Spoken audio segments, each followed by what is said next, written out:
In a world of fantasy, filled with magic and monsters, humans have always been at war with all the demonic beasts in existence, but dragons are something that they hated more than anything. That was the reason why a group of incredibly strong adventurers managed to enter the ancient dragon's lair, and after trapping it completely, the legendary dragon wondered why would these humans want to kill him, even though he has never done anything to harm them. But his time was not done in this world, as he gets reincarnated as a human to a family of farmers in a small village. His parents name him Dolan at the age of 15 in this world, which would have been a lifesaver for Epstein.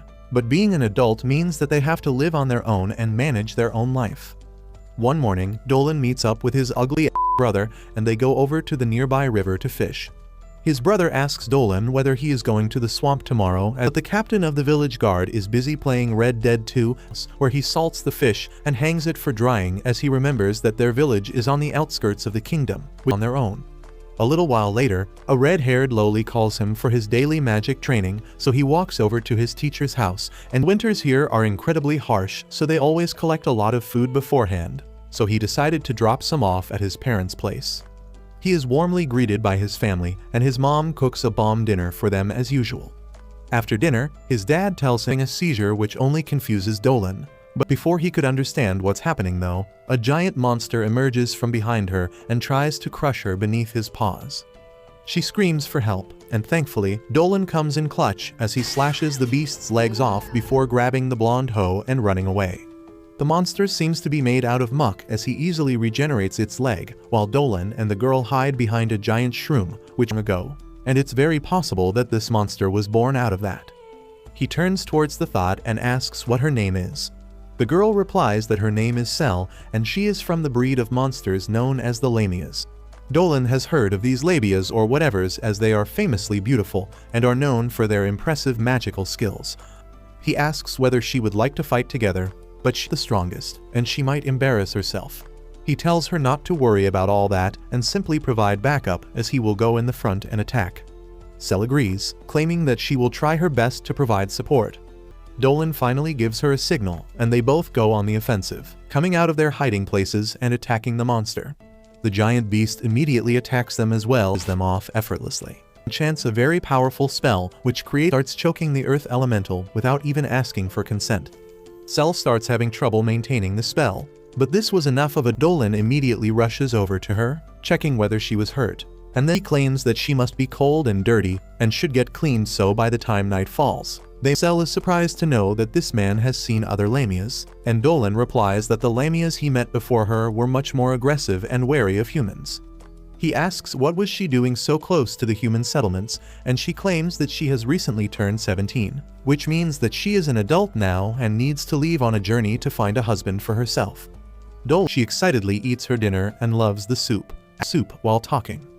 Thinking about his family reminds him of the time he was the divine dragon, always lonely in his own cave. But now things are better, and he has people who he trusts.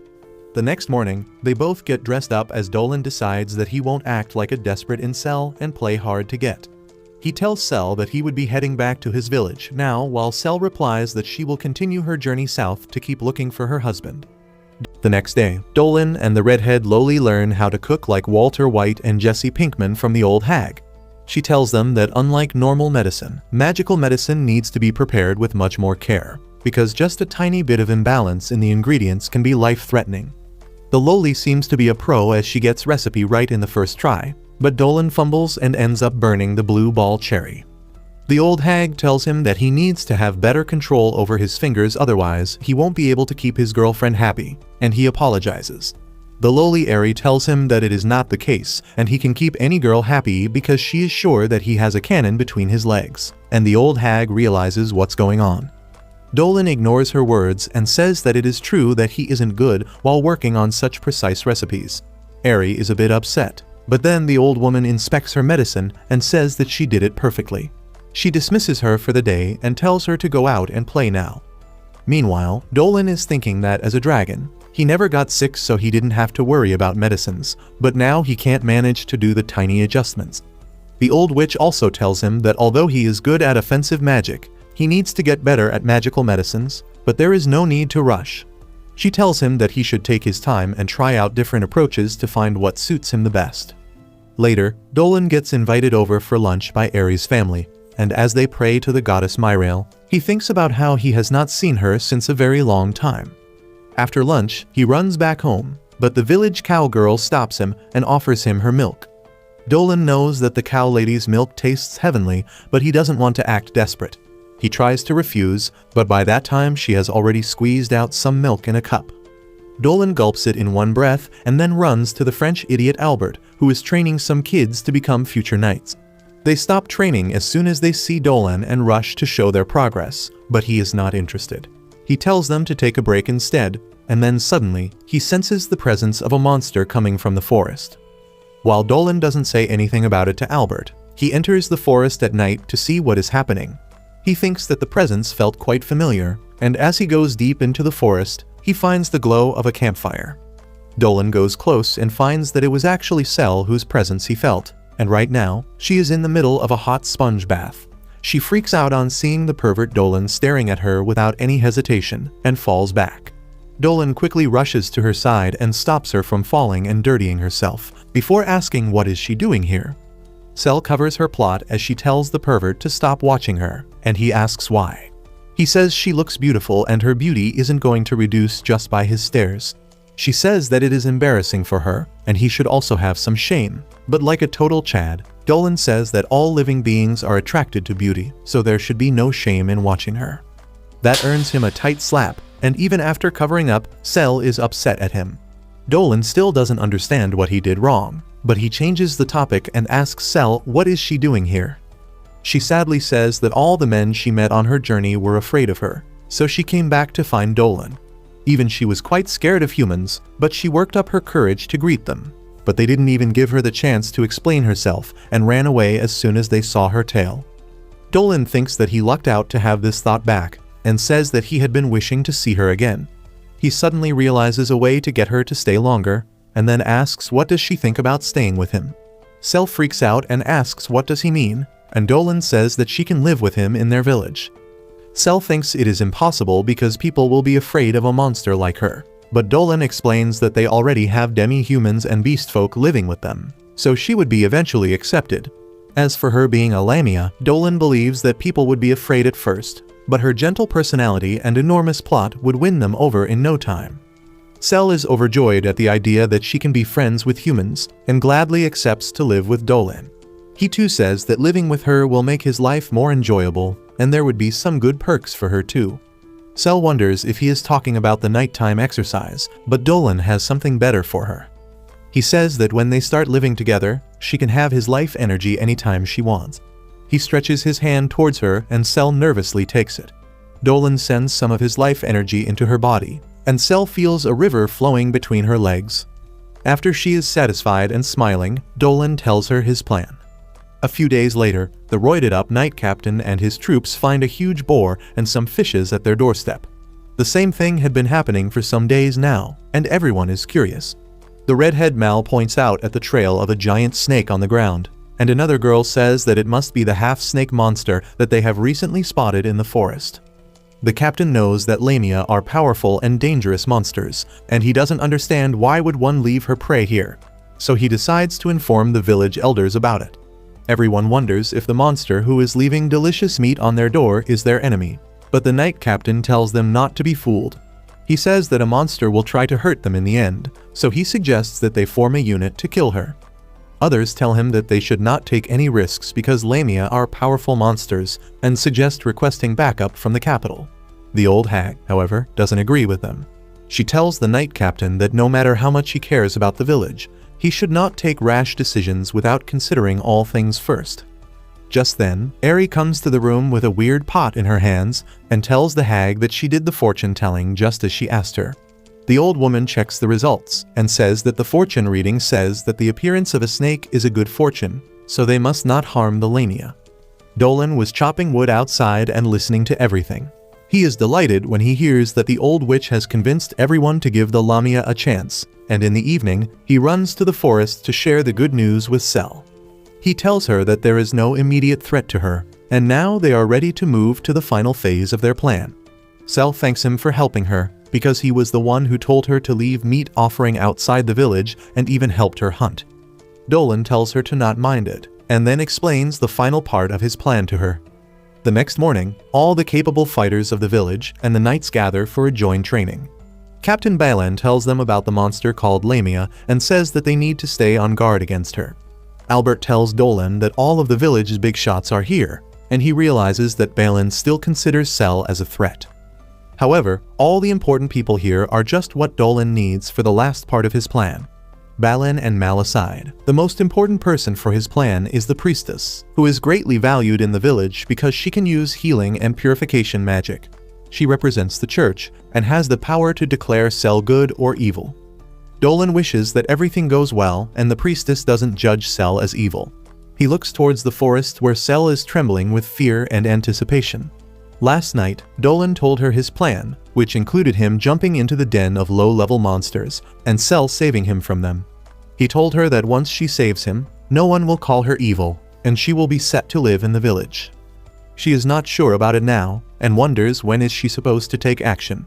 Dolan is also waiting for that moment patiently, when a soldier comes running from the forest and tells the captain that he found the monster. Everyone thinks that the Lamia is here, and even Cell wonders if there is another snake girl here besides her. However, Dolan, with his sharp senses, realizes that the monster the frantic soldier is talking about is something much more dangerous. Just then, a giant armored bear appears there, and all the knights crap their pants as they see it. Captain Balan tells everyone to slowly head back, because they can't even think of fighting the armored bear, because it can kill them with one hit. The kids start running, and the redhead cowboy falls to the ground. The bear notices him and starts approaching him, stressing everyone out. Dolan rushes to save the boy, thinking that the only way to stop the armored bear is using his dragon powers. However, just as he is about to reach the boy, Cell leaps out from the bushes too.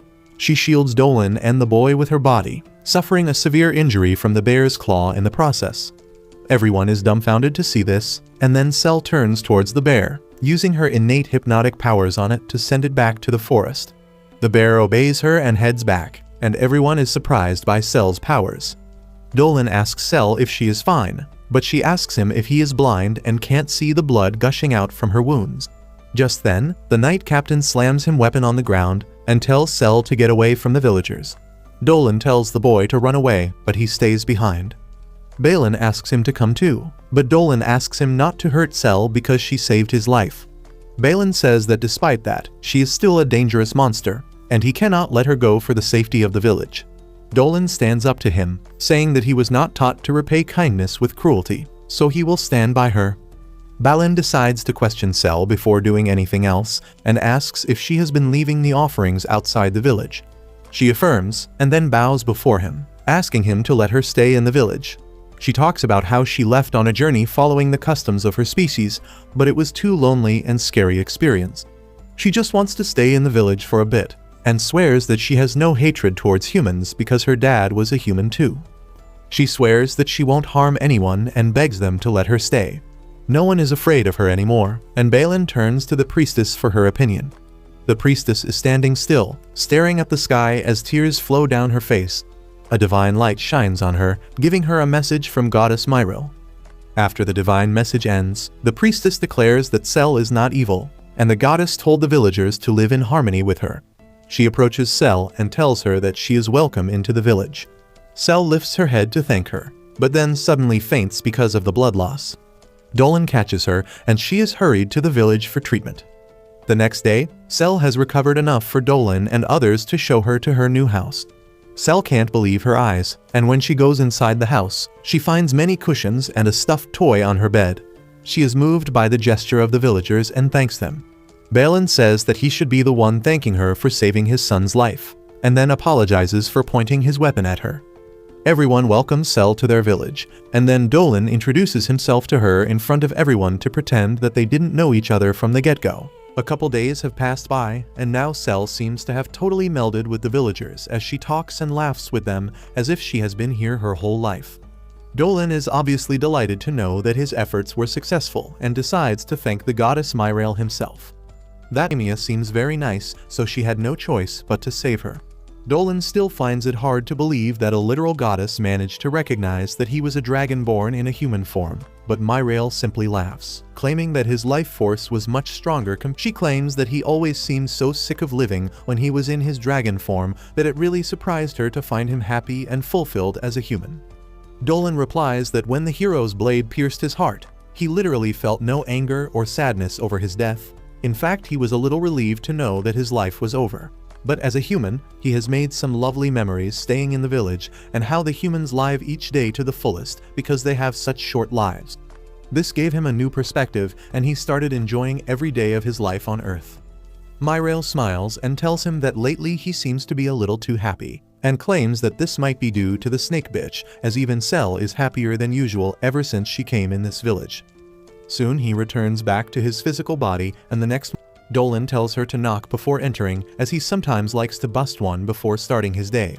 Cell apologizes but claims that he needs to get up as today is going to be an amazing day again.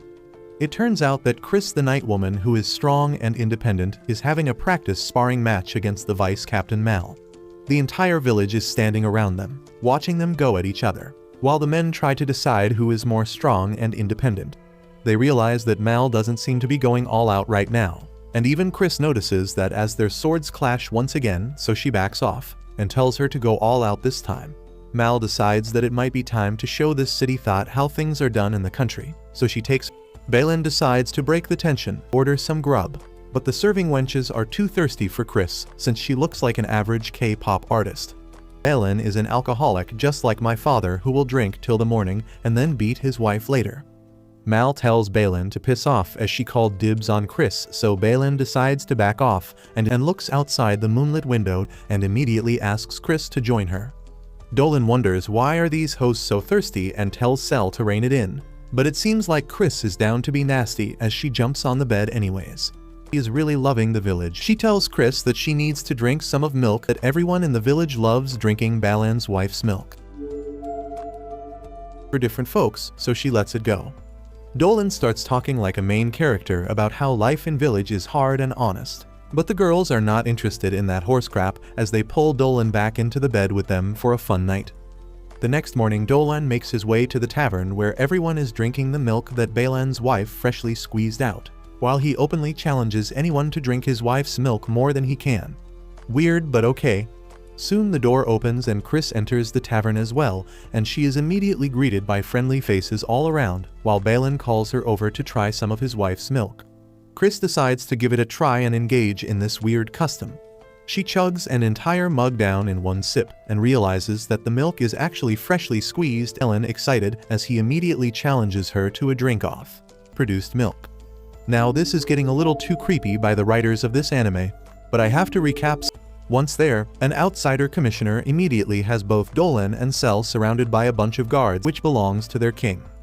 The village priest immediately claims that the Lamia has been vetted out by the village oracle herself, and she has confirmed that her references match out, but if she has to live like a citizen of this country, she must go through procedures of the government. Dolan finds this fishy, so he requests the commissioner to let him accompany them to the capital, and the commissioner agrees. Just like that, both Dolan and Cell are escorted by the royal guards back towards the capital. Chris starts getting worried about headmistress of her institution as she has great influence on the government, so she uses her spells to boost her speed and leaves for the capital herself. She reaches the capital before Dolan and Cell, who are still traveling in the carriage, and she immediately gets a meeting with the elf headmistress named Olivia.